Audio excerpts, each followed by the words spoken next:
టౌన్లో ఉండేయండి కర్రీ పాయింట్లు అనేది. ఇప్పుడు గ్రామాల్లో కూడా పాకేసింది అది. ఇప్పుడు గ్రామాల్లో కూడా కర్రీ పాయింట్లు వస్తాం అంటే అది అభివృద్ధి కాదండి, వినాశానికి నాంది. పల్లెటూరులో ఉండేవాళ్ళు కూడా దరిద్రం కాకపోతే కర్రీ పాయింట్లకి వెళ్ళి కర్రీ తెచ్చుకోవడం ఏంటండి? ఈ విధంగా మన ప్రకృతిని ఎలా నాశనం చేస్తున్నారంటే సోమరిపోతుల్లా తయారవుతున్నారండి. ఇంటి దగ్గర ఆడవాళ్ళకి పని ఉండలేదు. ఇంతకుముందు ఏం చేసేవారు, రోడ్లో పిండి కొట్టుకునేవారు. రోడ్లో పిండి కొట్టి అమ్మలేదు, రుబ్బురోలు తిప్పేవాళ్ళు లేరు. పొయ్యి ఊదేవారు, పొయ్యి ఊదితే పొత్తు కడుపులు ఉండేవి కాదు.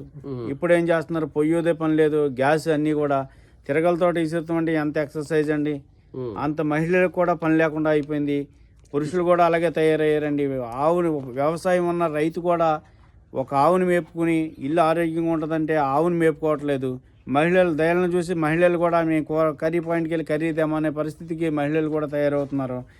రైతులు కూడా 10 ఎకరాల వ్యవసాయం ఉన్నవాడు కూడా ధాన్యం అమ్మేసుకుని రైస్ మిల్ కాడికి వెళ్ళి బియ్యం ప్యాకెట్ తెచ్చుకోవడం,